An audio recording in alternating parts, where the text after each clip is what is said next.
Hello and welcome back to another week here at Knack Kitchen, where today we are making a lemon tart.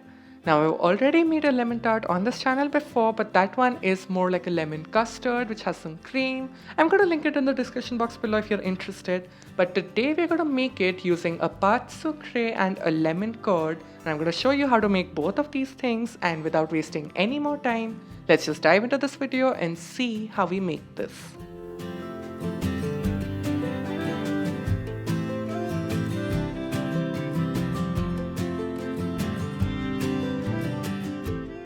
So the first thing that we're going to do is prepare our tart shell, and today we are making a pate sucrée, which is a sweet pastry, and for that I have some soft salted butter. You can use unsalted butter here, and I've added some icing sugar. If you want, you can use regular sugar, although I would definitely recommend that you pulse that in a mixer first.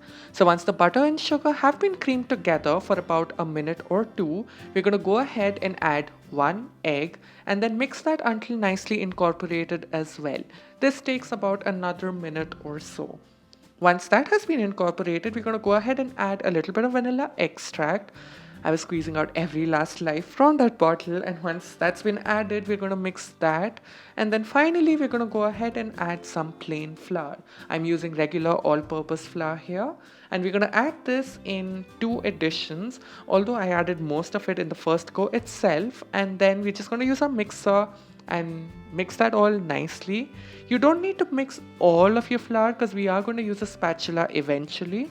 So once most of your flour has been incorporated, just go ahead and add the remaining flour, and then we're going to switch over to a spatula and bring this all together into a dough. Now as you can see, this mixture is very loose. It's pipeable almost, and it's not exactly like a dough which you can immediately roll out. Most certainly you cannot roll this out right now, but that's just how it's meant to be, so do not be alarmed and do not add any more flour. The best way to test if it's ready is just to take a little amount, roll it between your palms, and as you can see, it's smooth and it's not even sticking to our fingers. So it's ready, but we can't roll it like I said, so we are going to refrigerate this first. So for that, I have a piece of cling wrap over here. We're just going to transfer all of the dough and cover it with the plastic wrap. That way it will not dry out in the refrigerator. And we're just going to flatten this out as well, so that when it's time to roll the pastry, it will just be a little easier this way. So now this goes in the refrigerator for at least 45 minutes until the pastry is set. So once the pastry is set, we're going to roll it out between two sheets of cling wrap. Normally I would do it directly on the countertop or on my pastry mat, which I love to use. But since a lot of people won't have that at hand, I thought I'd just roll it out between two layers of cling wrap and show you just how easy that is. It's completely mess free, you don't even need any extra flour, and it's very easy to transfer onto your pie crust as well. Particularly with this dough because it gets very soft. Mostly because it's a summer month, so it's even more difficult to work with. So if you were rolling this out on your countertop, you would definitely need a lot of flour. So once we have it at the right size, we're just going to go ahead and dump it onto our pie crust. And like I said, it's very soft. Summer months is just a whole lot more difficult to work with pastry this way. So right now, all I'm going to do is patch this up, make sure that all of the sides are even, and I'm not even going to go ahead and roll out the sides right now because it's so fragile that we're just going to end up breaking it and making a mess. So instead, I'm going to put this in the refrigerator for about 15 to 20 minutes. After which, our pastry would be just a little set, a little easy to work with. So now we can use a rolling pin and even out the sides to get a proper finish when our tart is baked. Now before we go ahead and blind bake the crust, we're going to refrigerate this for another 30 minutes to ensure that our pastry does not shrink too much while it bakes.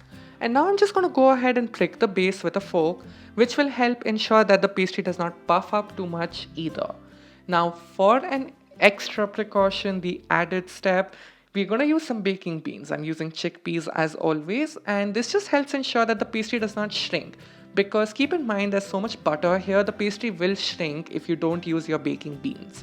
This goes in a preheated oven for about 15 minutes at first. Then we're going to go ahead and remove the beans, and as you can see, the pastry hasn't shrunk one bit. This goes back in the preheated oven for another 5-7 minutes until our tart crust is more or less cooked all the way through. So we're going to set this aside to cool completely and work on the filling, and today we are making a lemon curd.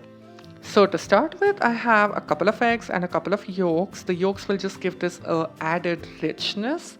And now we've gone ahead and added sugar. I'm using icing sugar, but you can use regular sugar. Either works over here. And we're going to whisk this together until combined, which takes about 35 seconds. And once that is done, we're going to go ahead and add our lemon juice. I do have a recipe for a lemon curd already on the channel. It's a short video, but I'm going to link it in the description box below. You can go ahead and check that out as well if you want. So once our lemon juice has been mixed through as well, we're going to take this on to a pot of simmering water, and we're going to cook this on a double boiler. The water should be simmering and not boiling, and also do ensure that the water does not touch the bowl of your lemon curd.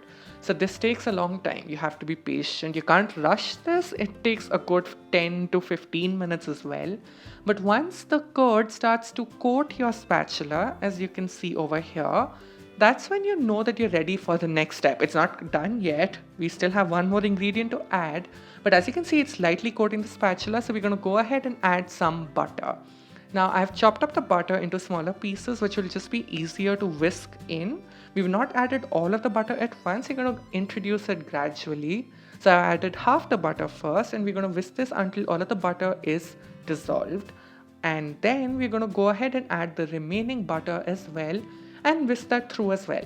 Now while we keep whisking in the butter, this mixture is going to start thickening up just that little bit more. And I'm just going to show you how to test when your lemon curd is ready. Do ensure that there's water in the pan below you. So just be careful that the pan does not dry out. That's just going to be disastrous. So once we've whisked this all through and all of the butter has been incorporated, we're going to use our spatula again and just see if it's coating our spatula. And as you can see, there's a much thicker coating now. And we're just going to run our finger down the middle, and as you can see, it leaves a trail which is not getting covered immediately. So that means our curd is ready. We're going to take it off the heat and we're going to strain it. So we're going to pass the curd through a sieve just to ensure that there are no pieces of cooked egg in our lemon curd. Believe it or not, but you might just end up with a bit of scrambled egg in your lemon curd, and nobody likes that. So we're going to strain this. And then we're also going to scrape down the bottom of the sieve, just because that's obviously passed through the sieve and it's delicious and you don't want to waste any of your lemon curd. And now we're going to let this cool, but we're not just going to let it cool without a layer of cling wrap, because if you do that, your lemon curd will start to develop a film, and we don't want that either. So make sure that the cling wrap is touching the lemon curd, the surface of the lemon curd. And once that has cooled down, so about 15-20 minutes later, we're going to take our cooled pie crust, and to that we'll add our beautiful sunshine yellow lemon curd. It's just so beautiful to look at, and yellow is my favorite color. I mean, just FYI. Not that it would make any difference to you, but still. This goes in a preheated oven. The details are going to be in the description box below, and our lemon tart is out of the oven. It should still have a bit of a jiggle. The edges should be set, but as you can see, there's a bit of that wobble in the middle, and that's the perfect way to have a lemon tart. And here you can see my French lemon tart, a Tarte au Citron, and it's absolutely glorious. It's beautifully yellow, and I absolutely love the flavors. It's perfect for the summer. The pastry is definitely a bit of a pain, but it's all worth it. I've just gone ahead and dusted it with a little bit of icing sugar, and I'm going to go ahead and cut myself a well-earned slice of this beautiful lemon tart. And I really hope that you give this recipe a try. It's so worth the effort. It's absolutely glorious. If you found this recipe to be useful, then please do give a like, do share and subscribe to the channel if you haven't already. And as always, thank you so very much for watching, and I'm gonna see you next week.